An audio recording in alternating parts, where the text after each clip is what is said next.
I'm not MAGA, please don't scroll. I've got a moral compass and a soul. Hey MAGA, are you Maha yet? If you haven't heard about the story of RFK Jr.'s diary being published, I'm just going to say the first thing I thought of is he ate it. For some pseudoscience health reason, he ate it. And that leads me to understand a little bit more why him and Trump are so close. Size is everything. Confirmed by Stormy Daniels. How is this the reality we're all living in? If you're one of those MAGA voters, Republicans who voted for Donald Trump either 1 or 2 or even 3 times, do not come on here and cry and say, how could anybody have known that this was going to happen? How could anybody have foreseen this? How could anybody have known that this is what he was going to do? Because we knew, and the Democratic voter base knew, and Kamala Harris knew, and we all told you. We knew, and you knew. And the fact that we told you only made you want to support it even more. So don't cry about it. Don't come on here and cry. Act like an adult, because that's not what responsibility and that's not what accountability looks like. Because you are completely fine with it. Until, just like Marjorie Taylor Greene, you realized it started to affect you. We will be feeling the effects of this administration and the destruction that it has caused for the next several decades at best. Best case scenario. And the alliances that have been eroded and destroyed, even just in 1 year and 3 months, may be irreparable. You can call every single Republican holding office or running for office, telling them that you will never support their either bid for election or re-election, and you will never vote for them unless they 100% fully commit to removing Donald Trump from office. If you have MAGA friends who regret voting for him, tell them to do the same. Tell them to call their local representatives, call every single Republican in the House of Representatives and the Senate, and tell them you will never ever vote for them ever again, or anybody that they endorse, unless they fully commit to removing Donald Trump from office. And if you can't do that, or if you refuse, then nobody has any reason to believe anything you say ever again. And that's it. Bye. These war hawks, they want to draft your kids to die in wars, and they will never fight themselves. All right, Trumpers, come and get me. Hey, listen, so I just left Staples. Clearly, you can see it behind me. Everything in there is absolute. Because we elect the wrong people because we can't do a little bit of research and we buy into false narratives about what they say when they campaign.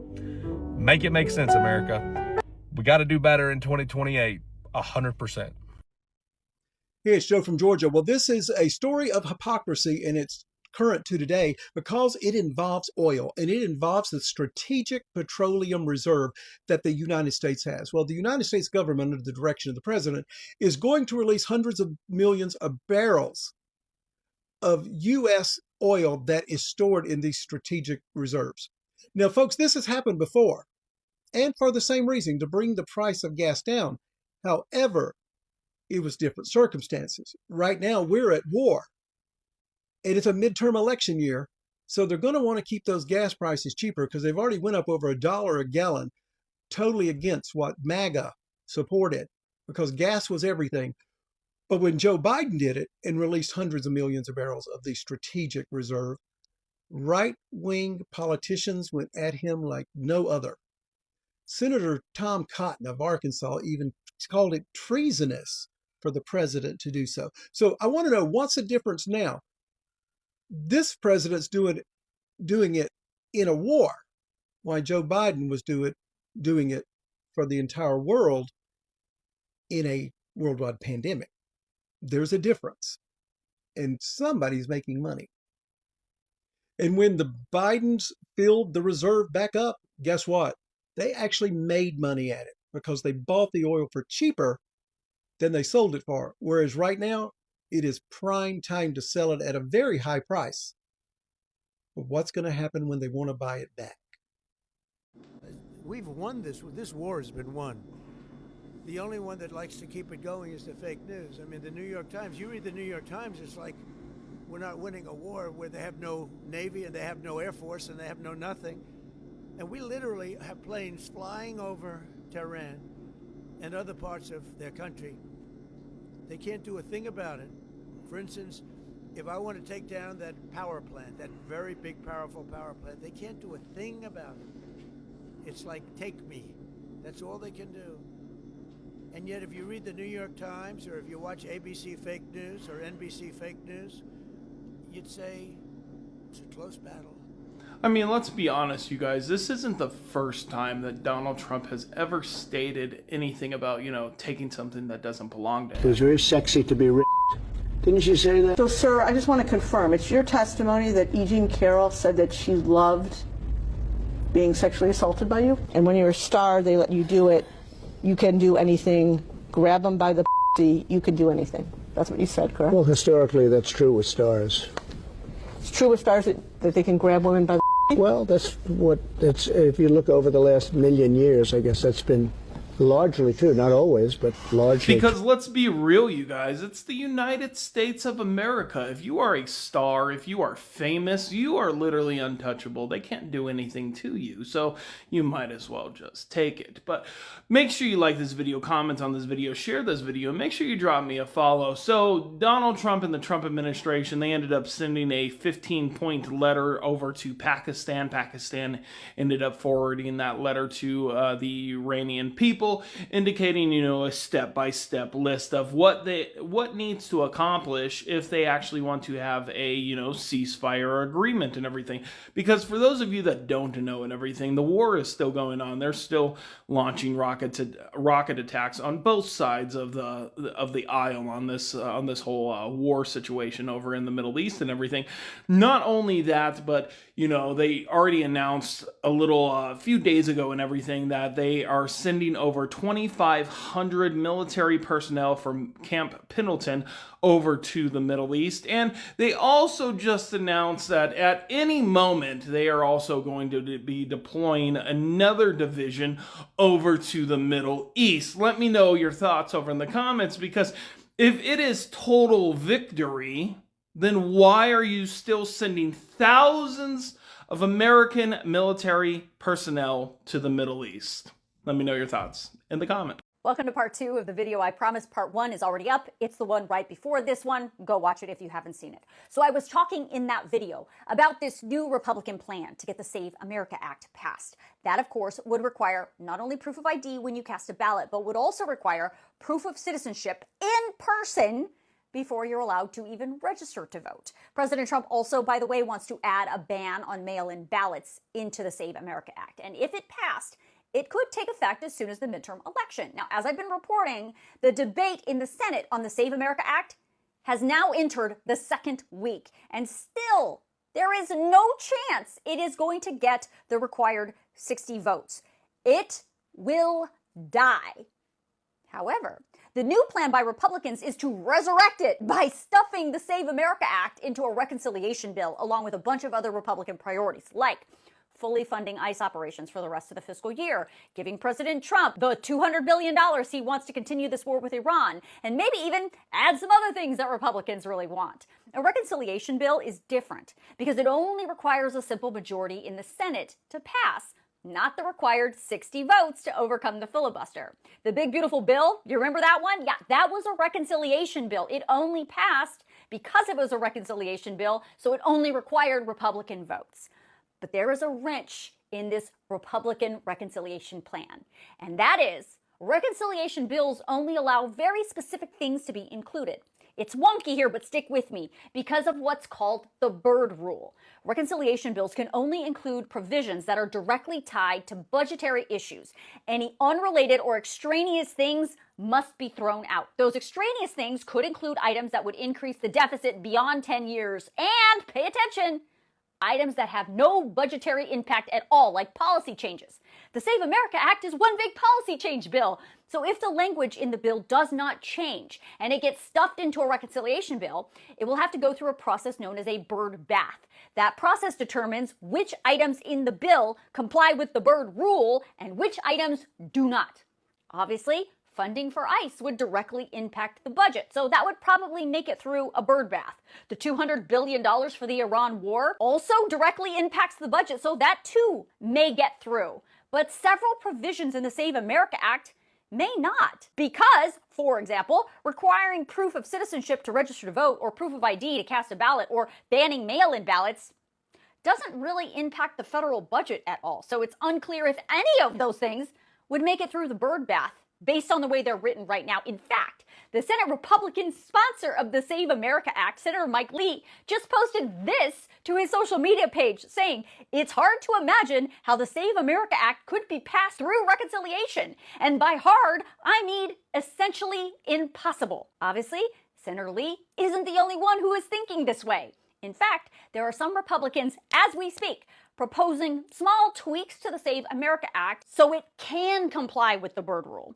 For example, some Republicans are suggesting that if they craft the Save America Act to say, we, the federal government, will give you, the state government, federal dollars to implement these voter ID and citizenship requirements, but only if you comply, or perhaps craft the language to say that it would take away federal funding from the state if they don't comply with the rules of the Save America Act. Now, even if Republicans do rewrite the Save America Act to try and somehow tie federal funding to their policy so they can make it through the birdbath, even then it's still unclear if even these new ideas would get through the birdbath.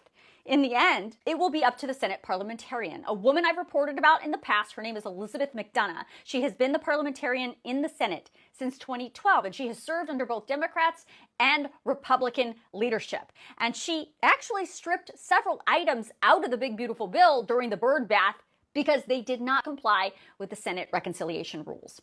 The last thing you need to know about this reconciliation plan is that reconciliation bills take time. They take time to craft, they take time to go through the birdbath, and getting near unanimous support from all the Republicans in both the House and the Senate to pass a reconciliation bill is going to take time too. And the problem is, time is almost running out. The fact is, the closer we get to the midterm elections, the less likely it is that anything is going to pass in Congress.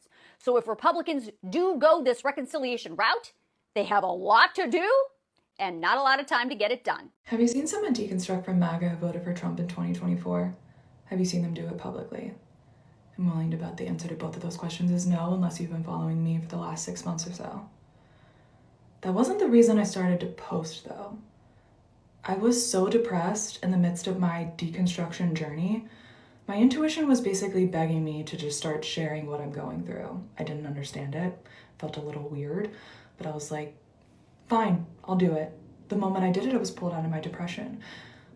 And what I realized is I wasn't sharing because I was trying to not be depressed anymore. I realized I was starting to share because I was providing hope to people I didn't even know needed it. Sure, I thought about the people who were leaving MAGA, contemplating leaving MAGA, and the impact I could have on them. But I realized I was having an impact on those that were anti-Trump. People that had completely written off the idea of ever having a relationship with their loved ones ever again.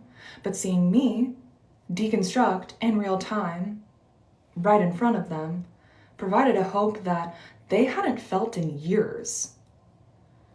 And so I know deep down there is a collective awakening happening right now, and I think it's the most disgustingly poetic thing that the most narcissistic man maybe the earth has ever known is what's going to be responsible for waking up the collective humanity. I hate it, but it's happening. I know it is, because if I can wake up, anybody can. I firmly believe that. And so that is why I share what I share. Y'all, I didn't even know that videos over a minute long is how you monetized. I'm not sharing because I'm grifting. I took the whole entire month off, okay? This is not why I'm sharing. I donated half of what I made from TikTok last month, which I honestly loved being able to do. So again, like, I want to be better. And my mentors, the people that are surrounding me right now, can see that so clearly. People that once wrote off wanting to help me are now wanting to help me because they realize I'm not bullshitting. You know, I was interviewed for Sophia Bush's podcast a few weeks ago. And on that podcast, I said, I literally said, I'm speaking this into existence. I'm a civil rights activist. I don't know what that entails, but I will spend the rest of my life achieving that. I'm trying to be better, and I am committed to being better. And if that means falling on my face in front of the entire internet to learn from that, I welcome that. And I know some people probably can't even conceive that, but that's what happens when you do the ego and mindset work.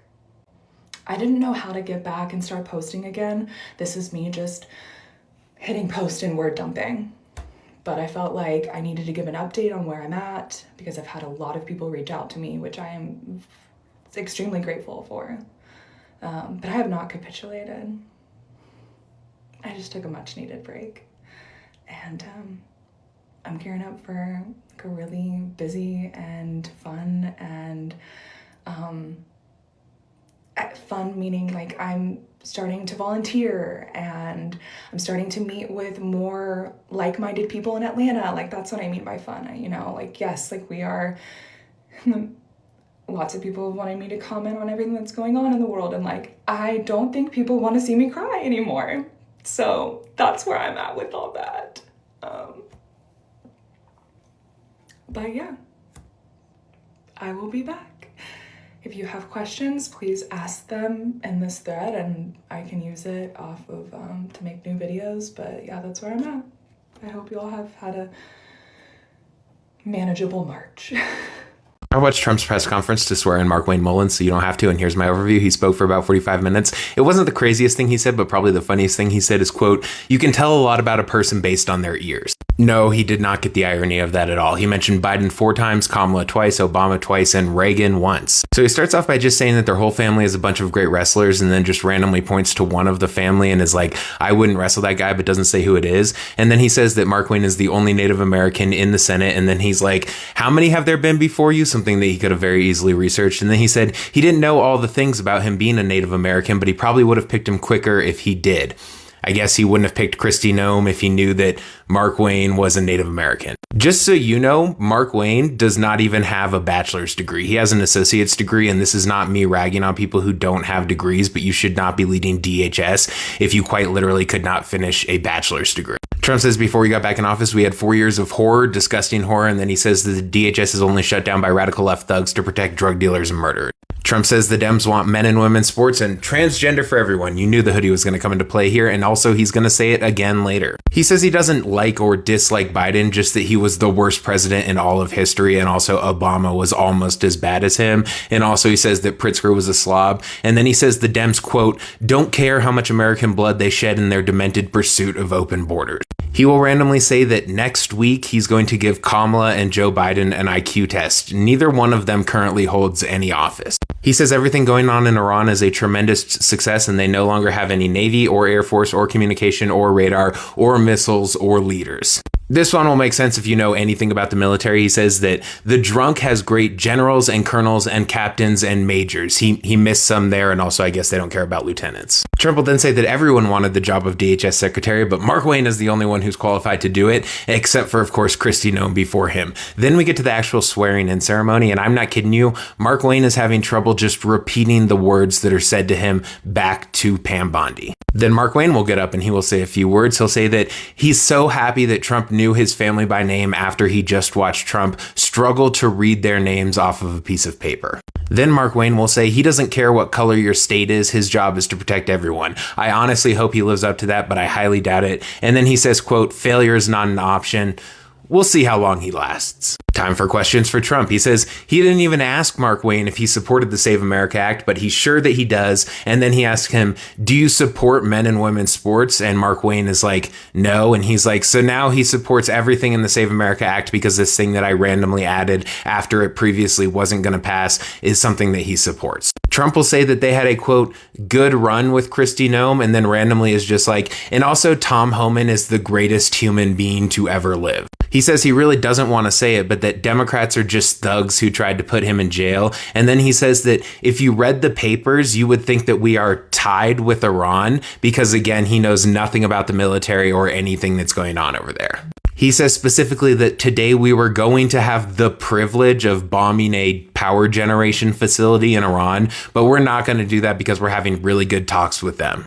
I thought we were going for unconditional surrender. What talks, what deal are we trying to make? That's not unconditional surrender. He says he gets asked about the top 10 things in Iran, and he says number 1, 2, and 3 are all that they can't have a nuclear weapon. He will say that we've already just completely gotten rid of inflation, and also that there are thousands of people being removed from our country after earlier saying that 25 million people were just let in by Joe Biden. Yes, there is a speed run at the end of this.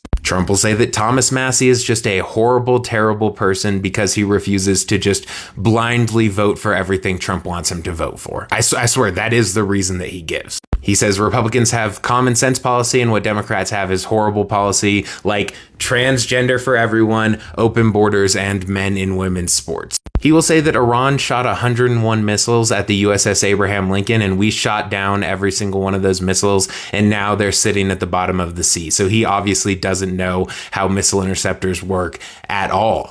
Also, he will say that everyone who shot down those 101 missiles was from MIT, and then says that they're not muscular people, but they care about this muscle up here, and he points to his head. He says the people at TSA who are not getting paid should just blame Democrats because it's all a Democrat problem, because the Democrats are trying to destroy our country with, again, open borders, I guess. Trump says that any deal that Republicans and Democrats come to, he's not going to be happy with it because Democrats were involved in making that deal, I swear to God. He will then say regarding Iran that Democrats call it a war, but he doesn't call it a war, he calls it a military operation. He quite literally during this press conference will call it a war, and he calls it a war all of the time. He says we killed all the leaders in Iran, and then they picked new leaders, and then we killed all of them, and then now they don't even know who they're talking to, even though we're currently supposedly in the middle of active negotiations with them. The president does not even know who we're negotiating with. Trump says that Iran yesterday gave us a very big present worth a lot of money, but he's not going to tell anyone what that present was. Trump will then say, quote, "We will have control of anything we want." And then he says you can walk across the border from Qatar to Iran. Quite literally, you cannot, because they are separated by the Persian Gulf. He says all of our allies in the Middle East are doing a great job, especially Qatar, even though they shot down 3 of our planes with our own missiles. He says they're doing a fantastic job because those pilots were able to eject and are now flying again today. So Qatar shooting down our own planes with friendly fire. It's a great job just because the pilots were able to eject and are still alive. Trump will then say that this war was won on day one, and the only people who are continuing it is the fake news, because they won't just say that we flat out won, even though we continued to bomb for weeks and did not stop bombing on day one when we supposedly won the war. Trump says he asked the drunk at one point, why don't we just take over all of their ships instead of sinking them? And he says that he was told by the drunk that it's just more fun to shoot them down. Okay. He says that Putin and Zelensky are, quote, close to a deal, but then admits that he's been saying that for a really long time and nothing has really happened, but they just hate each other, so it's really hard to negotiate when they hate each other. It was supposed to be over on day one. Day one. Then Trump will say, quote, and I swear to God, this is a direct quote, "It's beneath me to talk about saving millions of lives." Then the drunk will say, Iran's military was incapacitated on day one, which is why we continued to bomb them for weeks. And then he says, quote, "We negotiate with bombs." Then Trump will get back up and he'll say that the drunk and General Kane, they didn't want the war to end quickly. They wanted to just keep going as long as it took. And then finally, Trump will say that New York City spent quite literally trillions of dollars on a metro line that they are still working on. Speedrun, 25 million entered, 11,888 of them were murders. Insane asylums are mental institutions ×2. He didn't say that twice. He said that insane asylums are mental institutions ×2. Open borders ×5. Sanctuary cities are sanctuaries for criminals. 1.5 years ago, DC was one of the most dangerous cities in the world. Lowest murder rate in 125 years ×2. Men and women's sports ×3. No tax on tips, overtime, and Social Security. If he didn't end the Obama deal with Iran, they would have had a nuke years ago. Without Midnight Hammer, they would have had a nuke in 2 weeks. And we obliterated their nuclear potential ×3. I have some people to thank. This person says, thank you, Chris, for all your commentating, so we don't have to listen to Kanks from Amanda D. They sent Dungeon Crawler Carl 6, which was a duplicate. I don't know how my list allowed it to be duplicated, but I'll just be donating that book to my local library. Thank you for that. This person says, I really want off this timeline, but thank you for making it a little bit more bearable. From Christine D. They sent a bacon grease collector. I had one before, but it was leaking, so I needed a new one. Thank you for that. This person says, enjoy your gift. I absolutely loved your series, and love this series, and thank you for your content. From Laree, Laree. They sent Dungeon Crawler number 5. And then this person says, I look forward to your posts every day. They make me laugh, keep me sane, and have some perspective in these crazy times. From a 10%er from Gretchen S. And they sent Dungeon Crawler Carl number 7. So now I have the whole series. You can see it up here. It's very bright and colorful. It looks good. 10%ers, thank you for being here. He literally, this was supposed to be about Mark Wayne. He talks about him for a few minutes, sure, but really he's just justifying why we're doing this endless war that we're getting into in Iran again that nobody nobody asked for. He's using it to talk about how he's doing great and everything is fixed now and everything was horrible under Biden and Obama. And again, quite literally, he mentioned Biden and Kamala and Obama and Ronald Reagan. Love you guys.